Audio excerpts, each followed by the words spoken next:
Hello, welcome to Art Matters. These are designed as a series of short talks on art, the first of which will focus on the painting Olympia by Edouard Manet. Okay, so Manet's painting of Olympia was completed in 1863 when it went on display at the exhibition in Paris organised by the Salon. It's important before we sort of do anything else that we understand a little bit about how the art world operated at the time, and also about some of the things going on in terms of just the society that surrounded the art world as well. So Paris in the middle of the 19th century was very much the centre of the art world. Art was kind of controlled by an establishment group of artists called or referred to as the Salon. They would choose and select artists whose work they felt was suitable for display in a form of hierarchy in terms of its importance. And that hierarchy existed in the form of paintings of historical subject matter, mostly classical or biblical scenes would be considered the most important, followed behind by portraiture of politicians, important people within the clergy and so forth. Beneath that was landscape painting. Beneath that, what was called or loosely called genre painting, so painting of the everyday, of sort of events and so forth, things that were happening. And then at the bottom was still life painting. So this sort of hierarchy existed in terms of the importance placed on artwork. Much of that was down to, I think, the way art was commissioned. So historical paintings, those with a biblical and a classical nature, they would be commissioned quite often by the church. Artists would produce work in response to requests from the church, and as a result of that, they became regarded as the most important type of work. We're also in the middle of the 19th century in this sort of transition period, moving towards, or the start of the Industrial Revolution. So the world is beginning to change, and artists, like anyone else, are beginning to embrace those changes and are growing interested in what the future offers them, maybe looking at the past, wanting to move away from those traditions, those things that have been as they were for many years. And this painting really sort of typifies that. It is a painting that is sort of initially certainly on first appearance, we look upon it and we think it's realistic, part of the movement realism that existed at the time. But actually, on closer inspection, it's perhaps not as technically skilled as we might first imagine. So Manet, as an artist, finds himself in quite a fortunate position. He comes from a middle class, quite a wealthy family. He can paint really for the sake of just wanting to paint. He's not requiring money in the way that other artists were. And because of that, he's able to perhaps challenge the establishment with the type of work he wants to do. That allows him, therefore, to not follow those traditions of painting to a technically high standard, and indeed not, as we'll see in a moment, not following the traditional subject matter that was expected at the time. And when this painting went on display and was seen by the public, most of whom were male, they viewed it in a way that was very critical. It was considered quite outrageous. It challenged all the perceived norms at the time.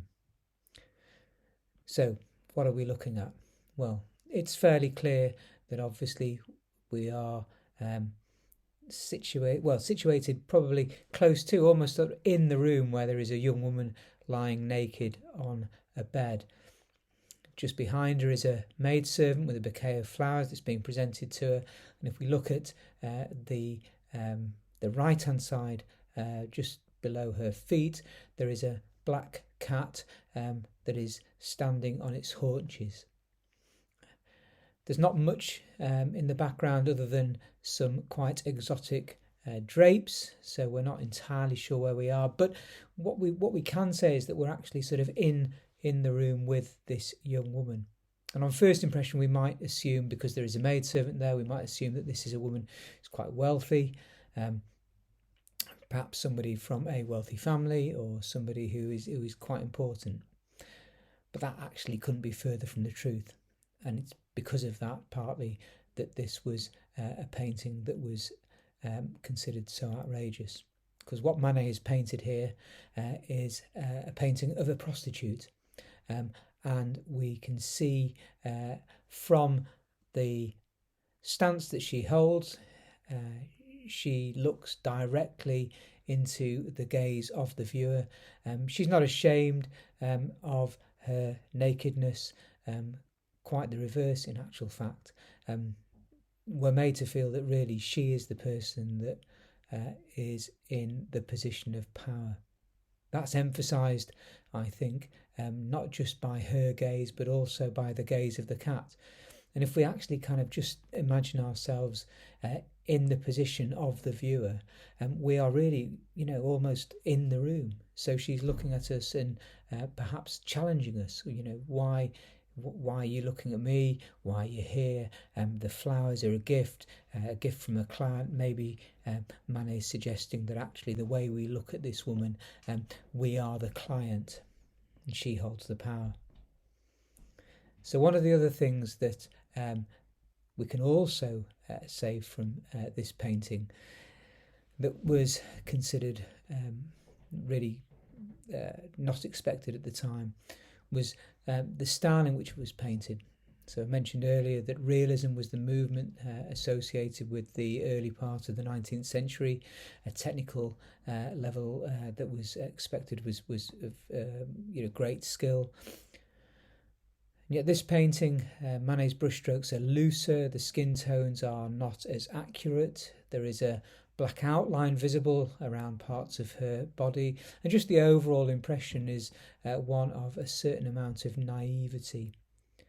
And so, putting all that together, what Manet has done in the face of what was the accepted standard and norms and expectations of the establishment is he's taken a young prostitute, a young female, but he's painted her in the classical style of a history painting. So someone from the lowest or lower social classes, but depicted in a style that was more associated with the work that was considered the most morally acceptable.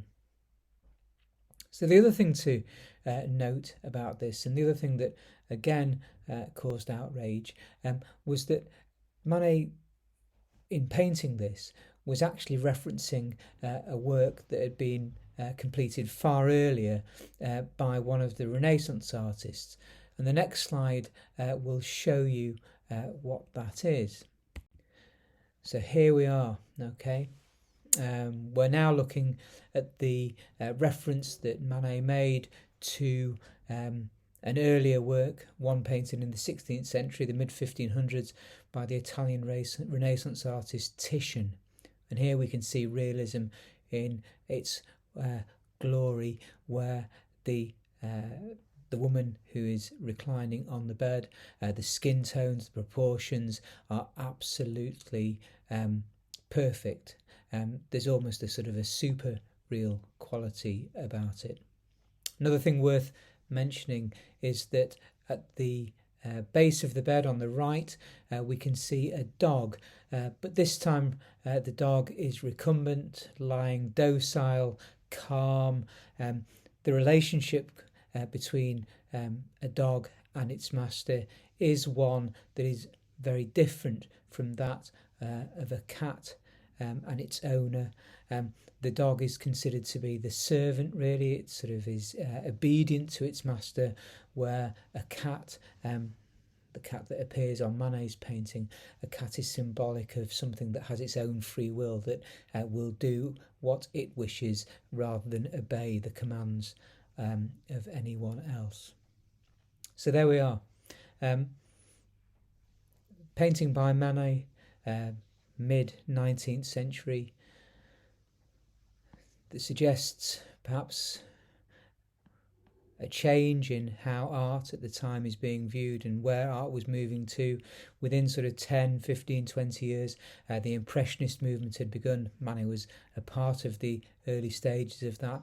But you can just see that transition from the old moving to the new art, and those challenges that were being put into place, just those initial steps away from what was perceived as being the correct way to make art, and moving to what became a new art in a very short period after that.